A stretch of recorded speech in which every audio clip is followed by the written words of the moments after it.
इन्ना लिल्लाहि व इन्ना इलैहि राजिऊन। सदक़ल्लाहु मौलाना अज़ीम। जनाब स्पीकर, सबसे पहले मैं आपका और आपके तवस्सुत से इस मोअज़्ज़ज़ ऐवान के तमाम अरकान का दिल से शुक्रिया अदा करता हूँ कि आज उन्होंने इस हसास मौका के ऊपर यूनानिमसली ये फ़ैसला किया कि इसके ऊपर बहस की जाए। और मैं जनाब स्पीकर हल्फन ये बात अर्ज़ कर रहा हूँ कि मैं जो भी बात करूँगा उसके अंदर कोई सियासी एलिमेंट या कोई पॉइंट स्कोरिंग नहीं होगी। इब्तिदा करता हूँ उस शख्स के इस जुमले से जिसने ये कहा कि गज़ा के मुसलमानों का दर्द ख़त्म हो चुका है, उनकी ज़िंदगी ख़त्म हो चुकी है और उनके लिए दुआओं का वक्त ख़त्म हुआ चाहता है और अब हमारे इस्तग़फ़ार का वक्त शुरू हुआ चाहता है।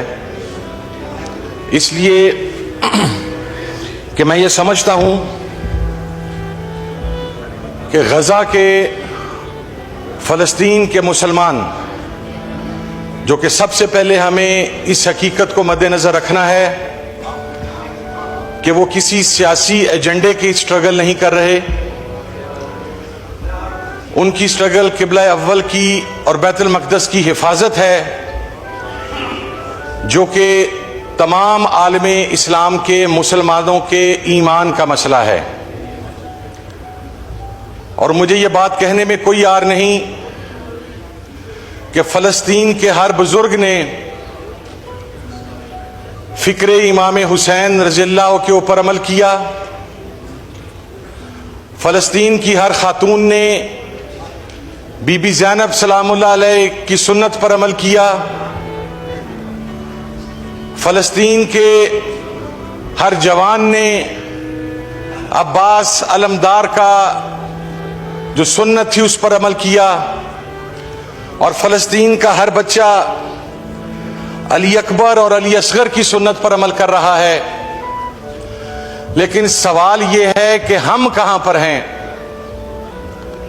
हम बहसीयत मजमूई मुसलमान, मेरा ये बिलीफ है और मैं ये समझता हूं अब कि इसराइल ने फ़लस्तीनियों का कत्लेआम बाद में किया, लेकिन आलमे इस्लाम के हुक्मरानों ने उस कत्लेआम को फैसिलिटेट किया। जनाबे वाला, एक इत्तेहाद बना था आलमे इस्लाम की अफवाज का। उसके सरबराह हमारे पाकिस्तान के साबिक आर्मी चीफ राहील शरीफ साहब थे। उनसे पूछना है कि जनाबे वाला 70,000 लोगों की शहादत के बाद अभी भी कोई हिकमत अमली है या हमने अपने मुफादात ही को डिफेंड करना है? 80 लाख इसराइली और 60 लाख कमोबेश आलमे इस्लाम की अफवाज, हम लोगों के लिए डूब मरने का मुकाम है सर। मैं बहसीयत मजमूई खुद अपने आप को उसमें शरीक करके ये बात कर रहा हूं कि सर, जब वो तस्वीर देख रहे हैं, जब वो वीडियोस देख रहे हैं, जब वहां से आने वाले इमेजेस देख रहे हैं, तो वो बर्दाश्त नहीं होते मुसलमान होने की नाते से। और जो उम्मत का कॉन्सेप्ट है, ये तो अल्लाह के नबी सल्लल्लाहु अलैहि वसल्लम ने खातमुन नबीय्यीन ने दिया। लेकिन आज हम कहां हैं सर? आज पूरा आलम इस्लाम कहां है सर? आज हम तो हमेशा ये समझते रहे और होना भी ऐसा चाहिए था कि हमारी तमाम इस्लामी ममालिक के अफवाज के जो सफा सलार हैं, वो तो हजरत खालिद बिन वलीद के जानशीन बनते, वो हजरत उमर फारूक के जानशीन बनते, वो हजरत इमाम हुसैन रिजवानुल्लाह ताला अलैहि मजमईन के जानशीन बनते, वो सलाहुद्दीन अय्यूबी के जानशीन बनते। लेकिन अफसोस कि हम खामोश हैं सर। अक्टूबर 2023 से शुरू होने वाला मैसेकर, ये तो होलोकास्ट को पीटते हैं सर। ये होलोकास्ट से 10 टाइम्स बड़ा मैसेकर और जेनोसाइड है सर। और मैं समझता हूं और मेरा बिलीफ है और हम सब का बिलीफ है यहां पर बैठे हुए हर शख्स का कि ये जिंदगी के चंद सांस हैं सर, जो हम में से पता नहीं किसके कहां पर पूरे हो जाने हैं, कब हमने आगे चले जाना है। हम अगले जहान में जाकर अल्लाह रब्बुल इज्जत को क्या मुंह दिखाएंगे सर? क्या हमसे इस कत्लेआम का नहीं पूछा जाएगा? क्या उन बच्चों का नहीं पूछा जाएगा जिनकी तस्वीर नहीं देखी जाती? और वो अल्फाज एक बुजुर्ग के, मैं वो अल्फाज सुन के कांप गया जब उसके 4 बच्चे सर शहीद हुए जो 4 से 9 साल के दरमियान थे। और वो ये कह रहा था कि बेटा जब तुम अल्लाह की बारगाह में पेश होगे तो अल्लाह के नबी से कहना कि हमने तो किबला अव्वल के लिए अपना खून दे दिया, लेकिन आपकी उम्मत खामोश रही और आपकी उम्मत हमारे इस कत्लेआम की जिम्मेदार है। हम सब जिम्मेदार हैं इस कत्लेआम के सर, हम खामोश रहे हैं। मैं ये समझता हूं कि फलस्तीन के अंदर शहीद होने वाला एक एक बच्चा, एक एक शहीद, खुदा की कसम सर हमारे पूरे आलम इस्लाम की जितने जर्नैल हैं उनके सीनों पर लगे हुए तमगे, उनके शोल्डर्स पर लगे हुए स्टार्स, उस शहीद के कदमों की खाक उन स्टार्स और उनसे ज्यादा है सर। और मैं कोई सियासी बात नहीं कर रहा, मैंने हल्फन ये बात कही सर, ये मेरा नहीं, हम पूरे कौम का गम है। और हम क्या कर रहे हैं सर? सर इस रेड जोन की तकदीस किबला अव्वल के शहीद से ज्यादा नहीं है सर। अगर कुछ पाकिस्तानी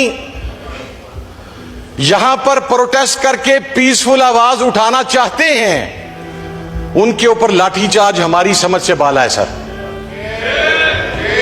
हमारी समझ से बाला है सर। सर मैंने हल्फन ये बात कही है जनाब स्पीकर आपसे मुखातिब होके कि मैंने हल्फन ये बात कही, मैं सियासत नहीं कर रहा सर। अगर कोई भी करेगा तो मैं उस पर सर, मुझे कहेंगे मैं लाख मर्तबा लानत भेजता हूं, अगर मेरी हुकूमत भी करेगी तो मैं भेजूंगा सर। लेकिन सर इसका सवाल किसी से तो लिया जाना है कि PSL के मैच में आप फलस्तीन का झंडा ना उठा सकें, आपकी गाड़ी के ऊपर फलस्तीन का झंडा हो तो वह सिक्योरिटी जोन में ना दाखिल हो सके, वहां पर बच्चे कट गए, लाशें गिर गईं।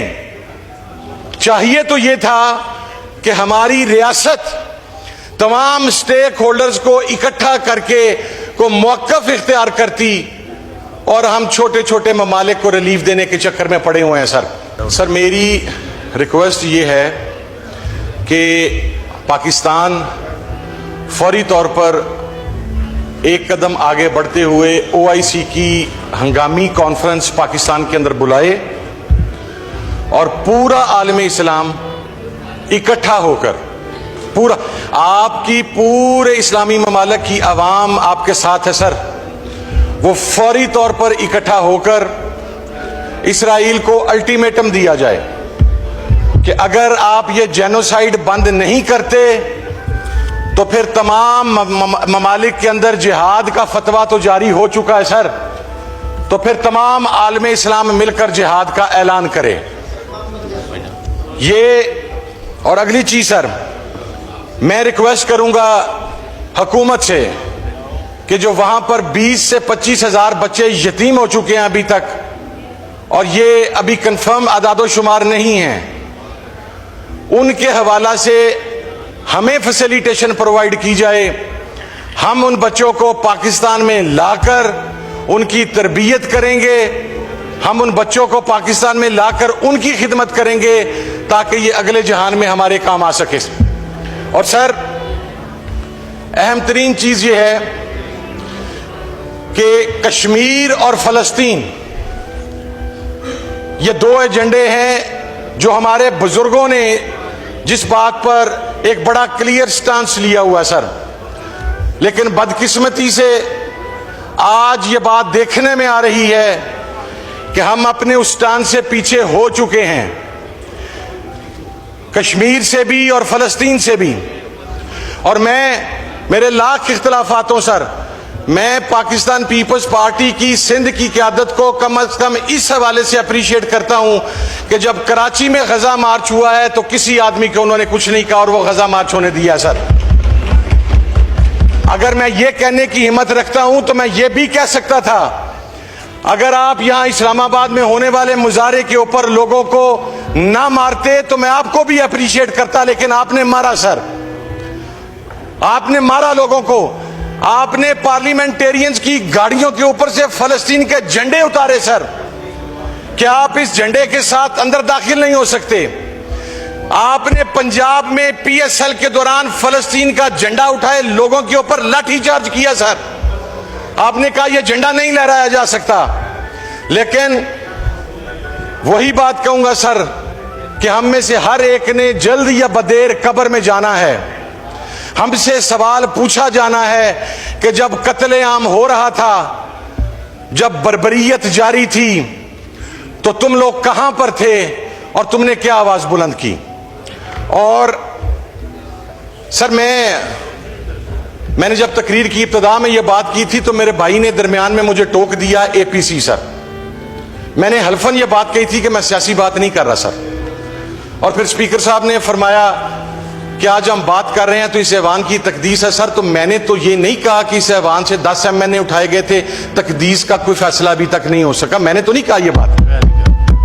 मैंने तो ये बात कतन नहीं कही कि जिन पार्लियामेंटेरियंस की माओ बहनों बेटियों को घरों से उठाया गया, मैं तो ये इशू रेज ही नहीं किया सर। मैंने तो सर लोगों के घरों में जाने वाले जो लोग हैं, जो उनकी बच्चियों को उठा के कहते हैं आ जाओ वगरना तुम्हारी बच्ची की वीडियो बनाने की, मैंने ये बात ही नहीं की सर। आई वॉज टॉकिंग फलस्तीन। और आखिरी बात करूंगा सर कि मेरा खराज तहसीन है कि जब इमरान खान को, महातिर मोहम्मद को और उस वक्त की तमाम इस्लामी लीडरशिप को, कि जब फलस्तीन में कत्लेआम हो रहा था तो पाकिस्तान की आवाज इंटरनेशनली पाकिस्तान के उस वक्त के वजीर आजम ने उठाई। ये रियलिटी है, इसे कोई इग्नोर नहीं कर सकता सर। ये रियलिटी है। आज भी जरूरत इस अमर की है कि हमारे वजीर आजम साहब बेलारूस जाने की बजाय वो गजा उतरे। मैं वाइंड अप कर रहा हूं सर। वो बेलारूस जाने की बजाय गजा उतरे सर। वो किसी छोटे हम खुद मकरूज हैं और वो कह रहे हैं कि हम आपको फलानी जगह पर फैसिलिटेट करेंगे, फलानी जगह पर फैसिलिटेट करेंगे। कहां पर फैसिलिटेट करेंगे? हमारे पास तो अपनी रोटी खाने के पैसे नहीं है इस मुल्क के पास।